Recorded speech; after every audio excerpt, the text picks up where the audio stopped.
coming out to hear us. Just like to say thank you to the Nationals Party, Barnaby Joyce and George Christensen, for inviting us to speak to the Nationals Party room this morning.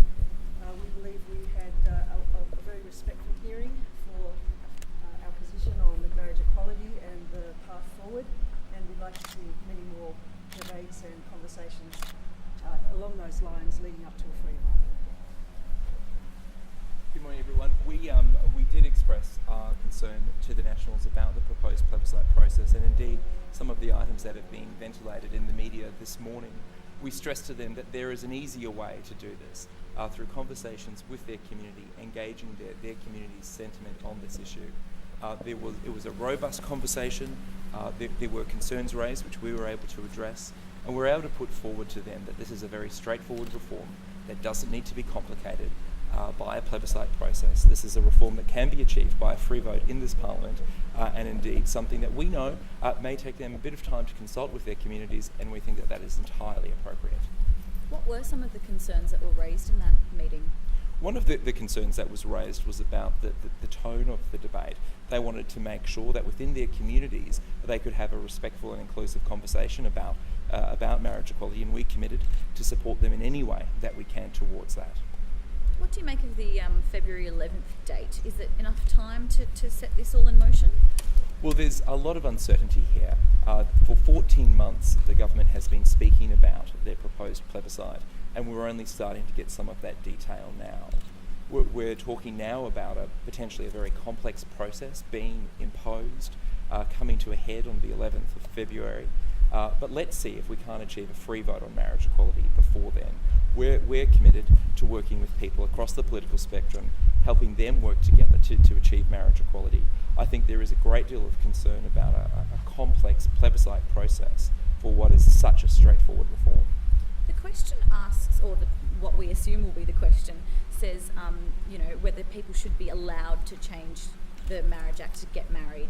Do words like allow offer a sort of level of judgment here that's could be potentially divisive? I'll say two things on this. Firstly, the only person's permission who we should have to ask if we want to get married is the person we seek to marry.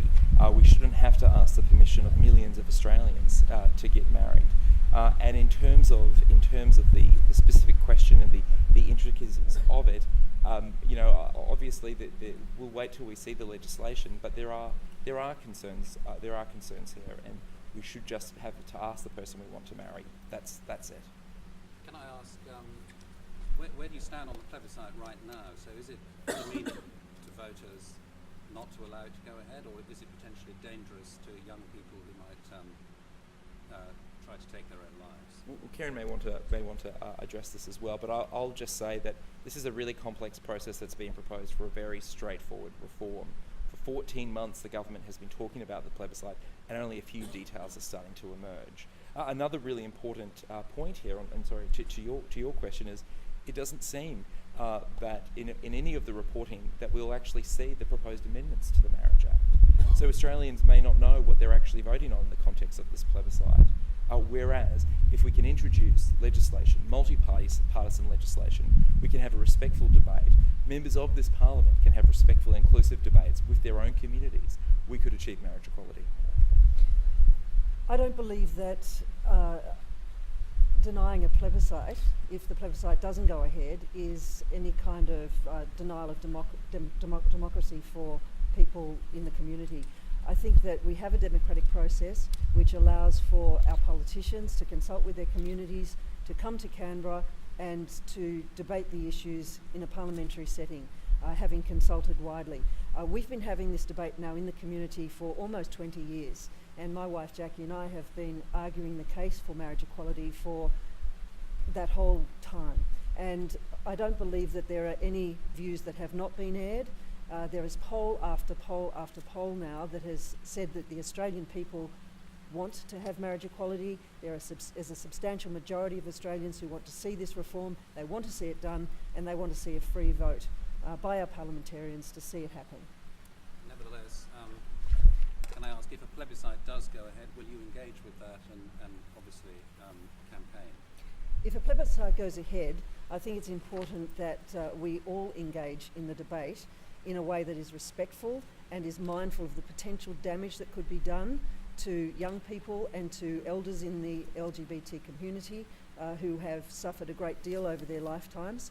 And I find it difficult to understand how you can have a debate in the public about whether a group deserves civil rights that are equal to other citizens in a way that is respectful of their equal rights. We will certainly do our best on our side of the debate, and we'll just have to see what happens going forward. And can I just add to that, should public funding be a part of this plebiscite? I think that the Labor Party would struggle to support it. Now that means that without the Labor Party's support, a plebiscite is looking increasingly unlikely. Regardless of the path to marriage equality, we'll continue to work and have a respectful and mature conversation with members of this Parliament and encourage cooperation. I would also say that what is being proposed when you look at the DGR status for donations and the cap of 1,500, that creates an uneven and unfair playing field. People can donate unlimited to religious organisations, but when it comes to the yes case in the context of a plebiscite, it's capped at 1,500 for a tax-deductible donation. So what we have here is a situation where potentially a plebiscite imposed upon us with our hands tied behind our back, an uneven playing field for a reform that is straightforward. And that's the point that we made to the Nationals, that these are straightforward people. We're committed to having a respectful conversation with them in their communities to achieve marriage equality, a very straightforward reform that is all about allowing people to marry the person they love in the country that they love. It appears that we will have public money, $7.5 million per side. Were you disappointed when that news emerged that public funding would go to